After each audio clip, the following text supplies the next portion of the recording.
விருச்சிக ராசிக்காரர்களுக்கு இந்த ராகு கேத்து பெயர்ச்சி எப்படி இருக்க போகிறது? நம்ம கொஞ்சம் கவனமாக இருக்கணும். விருச்சிக ராசி அன்பர்கள் எந்தெந்த விஷயத்தில் கவனமாக இருக்கணும்? நமக்கு ஏற்கனவே குரு பகவான் 8ஆம் இடத்திற்கு போயாச்சு. ஸோ அதுலேயே நம்ம கவனமாக இருக்கணும்னு சொன்னோம். இந்த கேத்து 10ஆம் இடத்திற்கு போகிறார். கரெக்டாக சூரியன் வீட்டில் 10ஆம் இடத்திற்கு கேத்து போகும்பொழுது வேலை விஷயத்தில் நம்ம ரொம்ப கவனமாக இருக்கணும். 4ஆம் இடத்திற்கு ராகு வரார். நட்புகளோட ரொம்ப ஜாக்கிரதையாக இருக்கணும். ஒரு சிலர் என்ன பண்ணுவாங்கன்னா, இந்த வேலையை விட்டுடு, நீ என் கூட சேர்ந்து பிஸ்னஸ் பண்ணு, நம்ம நல்லா இப்படி சம்பாதிக்கலாம் அப்படி சம்பாதிக்கலாம் அப்படிங்கும்போது நமக்கும் ஒரு ஆர்வ கோளாறு இல்லை, நமக்கு ஒரு ஆசையில் நல்லா சம்பாதிச்சிட்ருக்கிற இடத்துல நம்ம வேலையை விட்டுடுவோம். ஸோ இதில் ரொம்ப கவனமாக இருக்கணும். இந்த மன மாற்றத்தை நமக்கு டக்குன்னு கொடுப்பார் ராகுவும் கேத்துவும். ஸோ யாராக இருந்தாலும் நம்ம கூட்டு தொழில் செய்யலாம், நீ இந்த வேலையை விட்டுரு, நீங்கள் வா அப்படின்னு கூப்பிட்டா கண்டிப்பாக நீங்கள் அந்த வேலையை விட்டுட்டு இன்னொரு இடத்திற்கு இப்போதைக்கு நம்ம போக வேண்டாம். ஏன்னா நமக்கோ குரு பகவானும் அனுகூலமாக இல்லை. நமக்கு 4ல் ராகு, நட்புகளால் சண்டை வரும். 10ஆம் இடத்துல கேத்து, வேலை போயிடும். அதனால் எந்த ஒரு விஷயத்துலையும் இதில் ரொம்ப கவனமாக இருக்கணும் விருச்சிக ராசிக்காரர்கள்.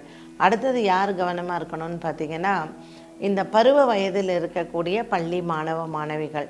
4ஆம் இடத்துல இந்த ராகுவும் 10ஆம் இடத்தில் கேத்துவும் இருக்கும் பொழுது கவனச்சிதைவுகள் நிறைய வரும். நமக்கு டிஸ்டர்பன்சஸ் அண்ட் டிஸ்ட்ராக்ஷன்ஸ்னு சொல்கிறோம் இல்லையா, படிப்பில் கவனம் போகாது. அந்த 4ல் ராகு படிப்பை கட் பண்ணோம்.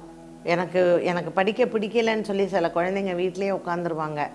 அதனால் யாரோட நீங்கள் நட்புகள் வச்சுக்கிறீங்க, இன்ஸ்டாகிராமில் சும்மா பேசுறது, இல்லைன்னா ஃபேஸ்புக்கில் பேசுறது, முகம் தெரியாதவர்களிடத்தில் நட்புகள் ஏற்பட்டு அதனால் படிப்புகள் நின்று போவது, இது நிறையா நடக்கும்.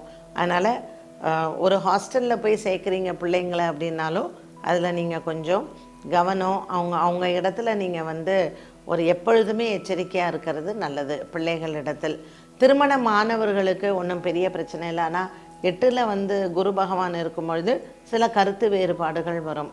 பொருளாதாரத்தில் தேவையில்லாமல் கடன் வாங்காதீங்க. அதே மாதிரி இப்போ ராகு 4லேயும் கேது 10லேயும் இருக்கும் பொழுது வீடு போய் புக் பண்ணுறது, இல்லை தெரியாத பில்டர்கிட்ட போய் நம்ம போய் காசு கொடுத்து மாட்டிக்கிறது, இப்படிப்பட்ட பிரச்சனைகளில் நம்ம போய் மாட்டிக்குவோம். அண்ட் மற்றவங்களுக்கு இப்போ உங்கள் சொத்தை விற்கிறீங்க அப்படின்னா கூட கொஞ்சம் கவனமாக இருங்க. சில லீகல் இஷ்யூஸ் வருவதற்கும் வாய்ப்புகள் எல்லாம் உண்டு. ஆகையினால் இந்த விருச்சிக ராசி நேயர்களுக்கு இந்த கிரக மாற்றங்கள் ரொம்பவுமே நம்ம ஒரு அடி எடுத்து வைக்கிறோம் அப்படின்னாலே, ஒரு விஷயம் பண்ணுறோன்னாலே ஒரு தடவைக்கு 2 தடவை நம்ம சிந்தித்து செயல்பட வேண்டும். எந்த ஒரு காரியத்தையும் புதிதாக ஏற்படக்கூடிய நண்பர்களை நம்ப வேண்டாம். புதுசாக ஒரு வருஷம் நமக்கு ஃப்ரெண்டு, இல்லை ஒரு 6 மாதம் ஃப்ரெண்ட்ஸு, இதுங்க சரி பணம் கேட்குறாங்க கொடுக்கறது, இல்லை இவங்கள்ட்ட நம்ம கடன் வாங்கலாம், இந்த மாதிரி டீலிங் எதுவுமே வச்சுக்காதீங்க. இது எல்லாமே உங்களுக்கு ஆபத்தில் கொண்டு போய் முடிவடையும். அதனால் இந்த விருச்சிக ராசி அன்பர்கள் எந்த ஒரு விஷயத்தை செய்தாலும் ஒரு தடவைக்கு 2 தடவை சிந்தித்து செயல்படவும், உங்களுடைய தனிப்பட்ட ஜாதகத்தை உங்களுடைய குடும்ப ஜோதிடர்களிடத்தில் காண்பித்து நீங்கள் அதை சரி பார்த்துக்கோங்க. உங்களுடைய தசாபுக்திகள் எப்படி இருக்குங்கிறத தெரிஞ்சுக்கிட்டு நீங்கள் அதற்கு தகுந்தாற் போல் செயல்படுவது நல்லது. விருச்சிக ராசி அன்பர்களுக்கு உடல் ஆரோக்கியத்திலையும் கவனமாக இருக்க வேண்டும். இந்த ராகு கேத்து பெயர்ச்சி ஒரு சிலருக்கு தோல் சம்பந்தப்பட்ட பிரச்சனைகளும் பல்லு சம்பந்தப்பட்ட பிரச்சனைகளும் இவர்களுக்கு சில மருத்துவ செலவுகளை கொடுக்கலாம். அதே மாதிரி வண்டி வாகனத்தில் போகும் பொழுது இளைஞர்கள் ரொம்பவுமே ஜாக்கிரதையாக இருக்கணும். தேவையில்லாமல் நம்ம இந்த கேத்து நமக்கு 10லேயும் ராகு 4லேயும் இருக்கிறதுனால கொஞ்சம் ஆக்சிடென்ட்ஸ் ஆகிறது, வாகனத்தில் போகும்பொழுது தெரியாமல் நமக்கு அடிபடுறது, இந்த மாதிரியான விஷயங்கள்லேயும் எச்சரிக்கையோடு இருக்கலாம்.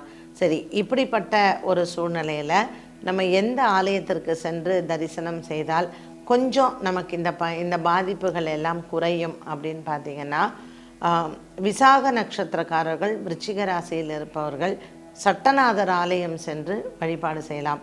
இந்த சட்டநாதர் ஆலயம் சீர்காழியில் இருக்குது. அதனால் அந்த சட்டநாதர் ஆலயம் போயிட்டு நீங்கள் அபிஷேகங்களோ ஆராதனைகளோ பண்ணலாம் விசாக நட்சத்திரத்தன்னைக்கு.